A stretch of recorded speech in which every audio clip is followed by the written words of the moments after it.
As we continue to monitor the 80th session of the United Nations General Assembly, there is an increasing rise in calls for a two-state solution to end the war in Gaza.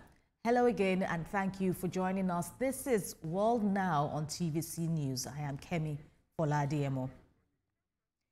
With several Western nations now recognizing Palestinian statehood, U.S. President Donald Trump's decision to side decisively with Israel has drawn sharp condemnation.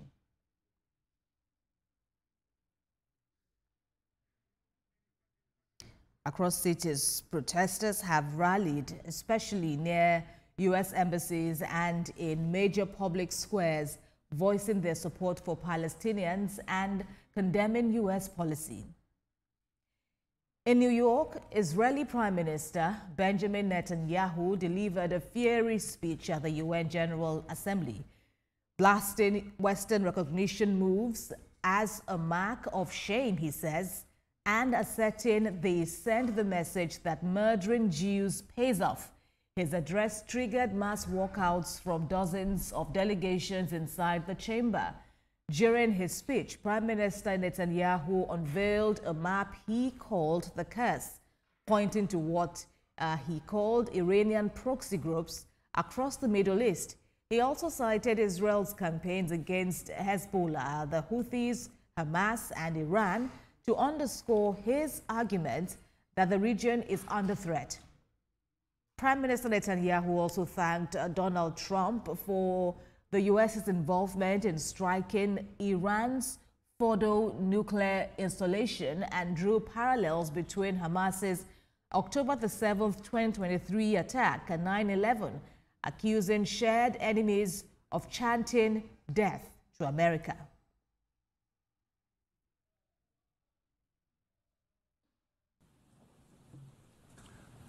Ladies and gentlemen, last year, I stood at this podium and I showed this map. This map. It shows the curse of Iran's terror axis. This axis threatened the peace of the entire world. It threatened the stability of our region and the very existence of my country, Israel. Iran was rapidly developing a massive nuclear weapons program and a massive ballistic missile program. These were meant not only to destroy Israel, they were meant also to threaten the United States and blackmail nations everywhere. From Gaza, Yahya Sinwar dispatched waves of Hamas terrorists. They stormed into Israel on October 7th and committed acts of unspeakable savagery. From Lebanon, Hassan Nasrallah had launched thousands of missiles and rockets at our cities, terrorizing our citizens. In Syria, the murderous dictator Assad hosted Iran's forces, tightening a noose of death around our throats. In Yemen, the Houthis launched ballistic missiles at Israel while choking global trade at the mouth of the Red Sea. So what's happened over the past year? We've hammered the Houthis, including yesterday. We crushed the bulk of Hamas's terror machine. We crippled Hezbollah, taking out most of its leaders and much of its weapons arsenal. You remember those beepers, the pagers? All right, now, so global affairs analyst Kunle Falowo joins me now live to speak about the ongoing United Nations General Assembly, especially as it has to do with the address of Prime Minister Benjamin Netanyahu of Israel. And of course, you know how the world is panning now, or most of the world is panning now on recognizing the Palestine statehood. Thanks a lot, Mr. Falowo, for joining us at this time on The World Now. Right. So Thanks, tell us what you make of PM Netanyahu's address. Of course, he faced what has been called a largely a vacated room following the walkout by some persons. This is very unprecedented. Um, it hasn't happened in a long time, and we're seeing not just commoners, not just ordinary international citizens. We're looking at influential people in their individual state, in their individual country, and they're not in terms of in parley with Benjamin Netanyahu and his agenda currently. The way that he wants to win the war is not something that everybody is in agreement with. If you look at some of the countries that are starting to recognize a Palestinian state, the list is increasingly growing. And also, like you've mentioned in the prologue, it's 157 member states that have gone ahead and recognized a Palestinian state, which is a very a pivotal role in the sense of the war and the the massive famine and the devastation happening in Gaza and its environs currently.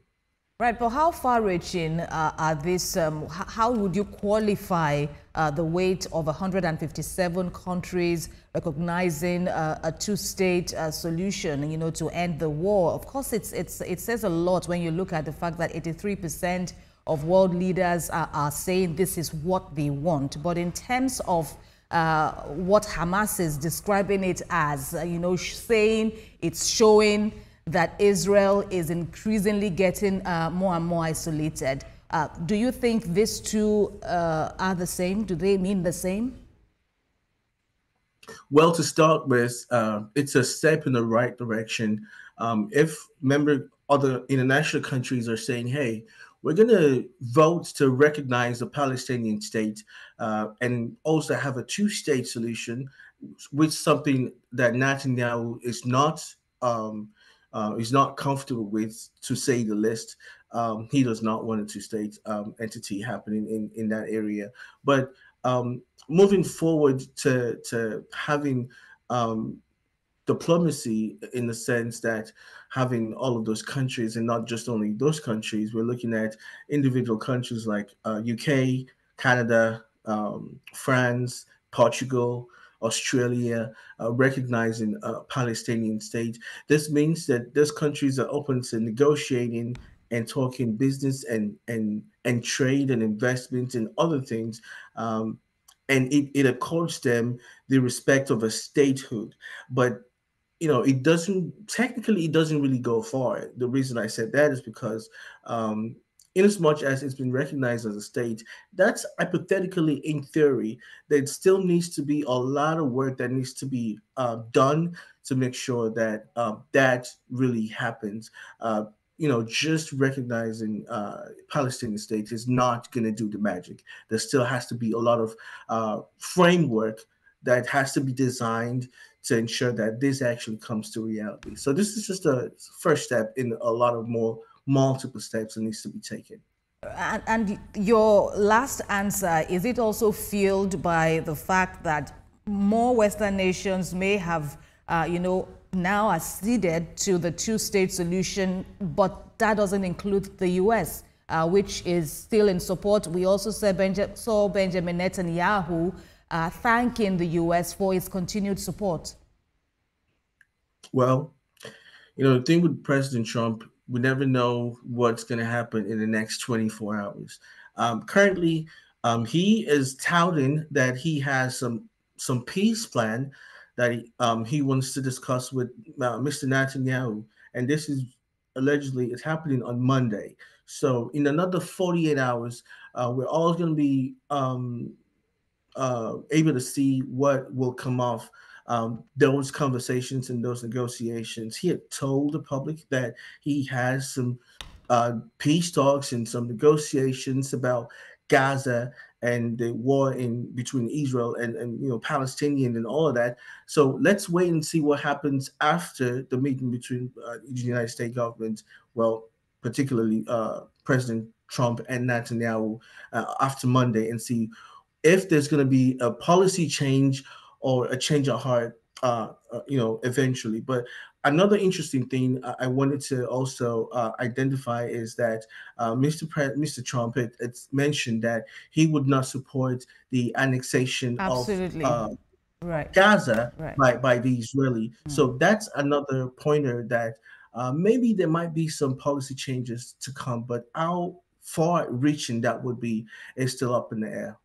Right, and I was coming to that, what you make of, Trump already saying ahead of that meeting on Monday that he will not allow Netanyahu to annex West Bank. But okay, like you have said, maybe we should just put a hold on that and wait to see what will happen on Monday. But Ireland still, I believe, addressing the United Nations General Assembly, has also called on Israel's military supplies to reflect carefully on supporting the war, saying there cannot be business as usual in the face of genocide. And I believe Ireland is building on the United Nations report that has described Israel's action in the West Bank, I mean in Gaza, as genocidal.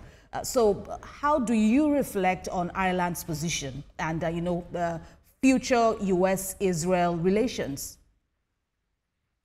Well, another angle to look at that is not just Ireland that's been wary and very there are literally a lot of countries, other European Western countries are really tired of the antics of the Israeli the Israeli cause championed by Benjamin Netanyahu. We're all looking for a realistic, meaningful, fair solution to the crisis and to the war in that area. For context, whatever what happened in October 2023 by the Hamas group, where 1,200 people were killed and 251 people kidnapped. It's condemnable. It's internationally, everybody frowns upon that. But in context, are we going to go on with the bloodbath? And that's the main concern.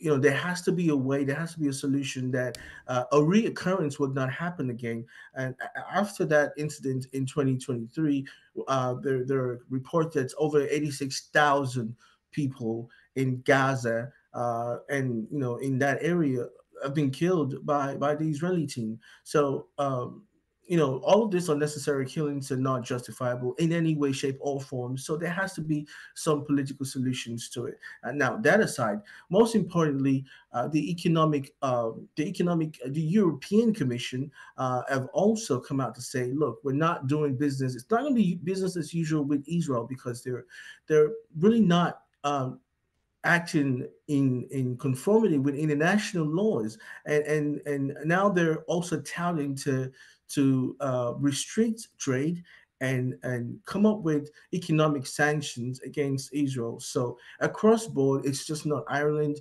The Western allies, with exception to the United States, of course, are looking for other ways to make sure that they put a lot of pressure on Israel to change its course. So it's happening, but not at the pace that we anticipate, because it's dragged so long for so much time, and people have been dying.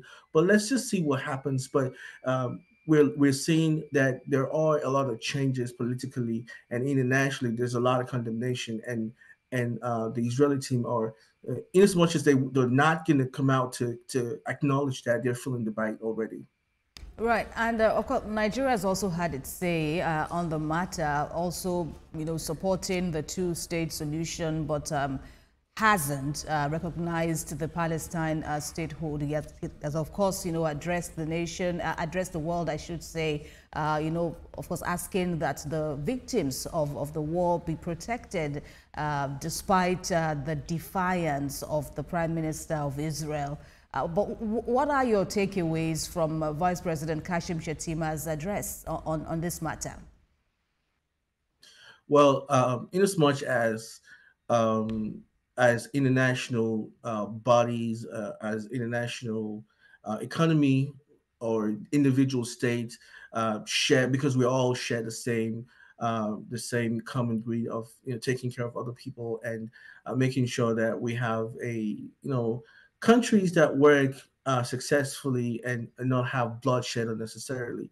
I mean, it's a political statement.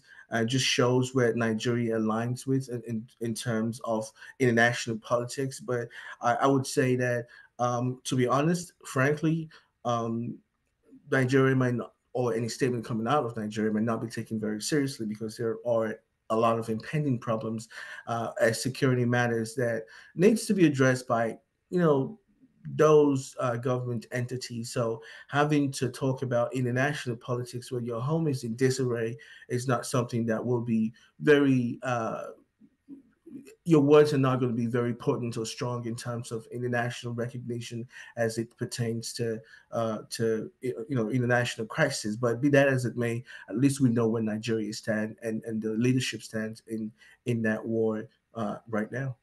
Kunle Falowo, let's put you on hold. We'll come back to talking some more about this topic after the break.